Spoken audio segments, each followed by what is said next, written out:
Ladies and gentlemen, welcome to this panel discussion on digital confidence.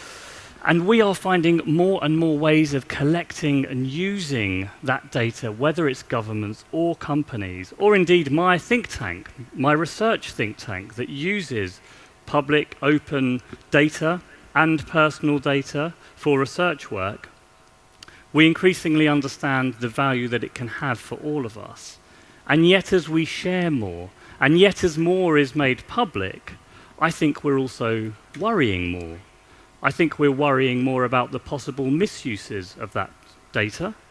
I think all the surveys show this, that increasingly citizens are concerned about what's happening with these digital breadcrumbs that we're leaving behind us, these traces as we surf the web and live our lives online. And indeed for governments too, who wish to use this information and aren't quite sure of the boundaries and the laws that have been passed in an essentially offline world, how they equate to an online one.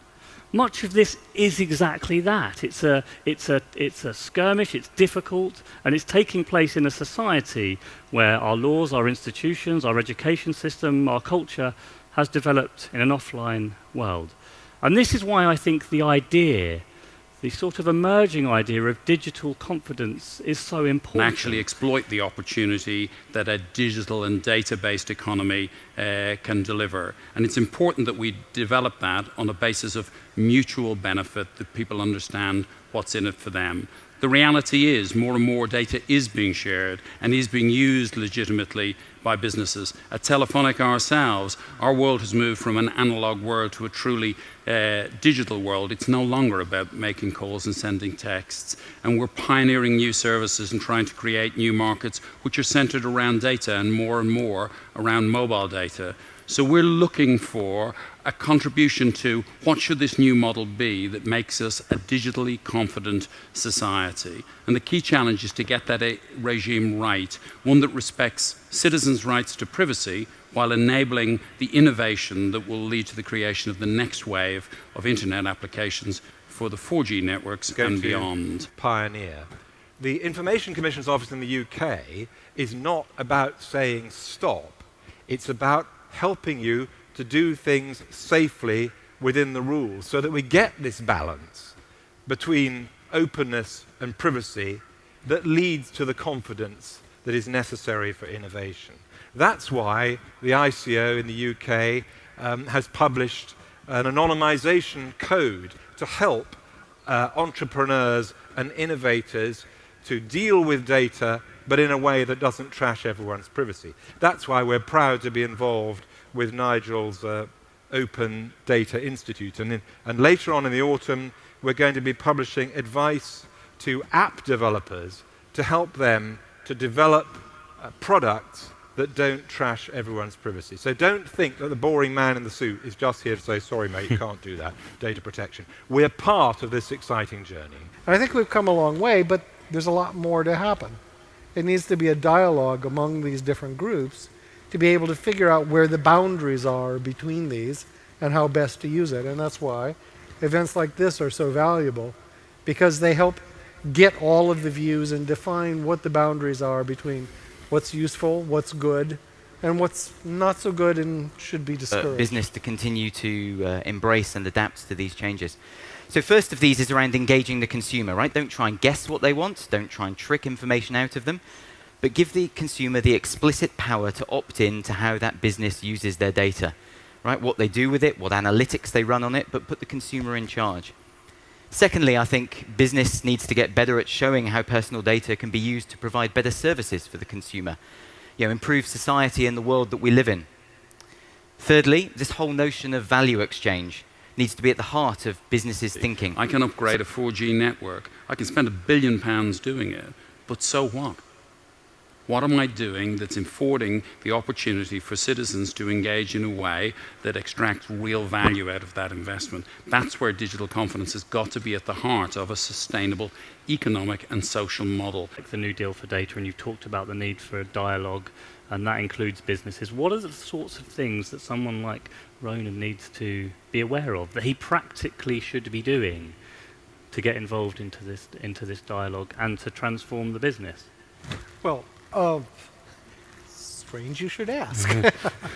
So we're just having a conversation today with, for instance, My Data and Open Data Institute about how perhaps what we could do is set up a live data lab where we could experiment with new ways of sharing and engaging around data between businesses, between consumers, between government, in order to define where is the value, where are the dangers, what do people feel good about, to establish a new sort of social contract about what could be shared, what shouldn't be shared.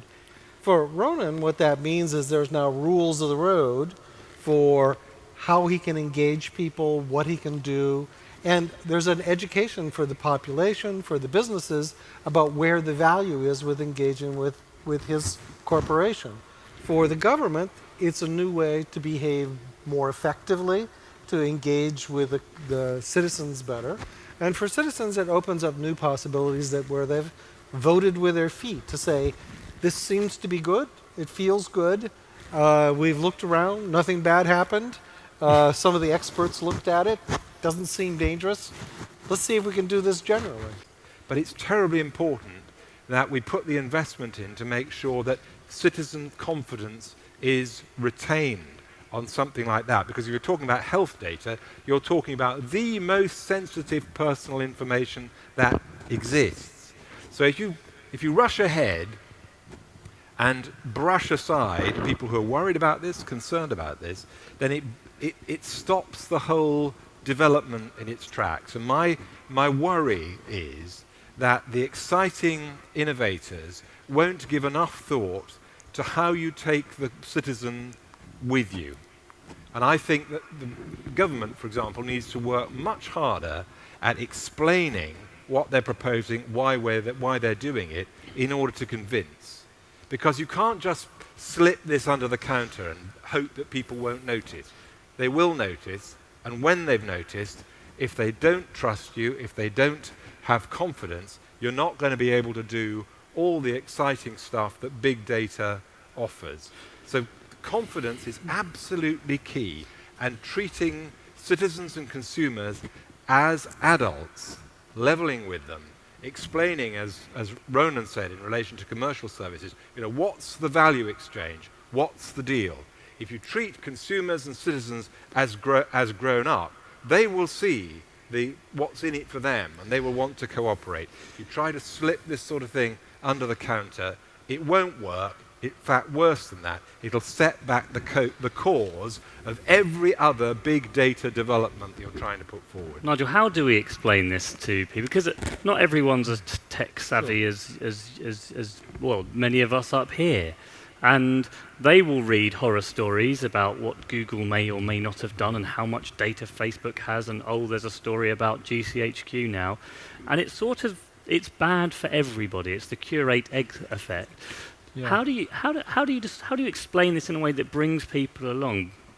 Well, just in case we might seem to be in violent agreement on all of this, I think there is an awful lot to be said for the kind of experimentation, building through things like the My Data Innovation Lab, building examples that both corporates and advocacy groups, privacy advocacy groups, regulators can look at, and consumers ultimately can see the benefits both ways. So that's just a really great thing to do.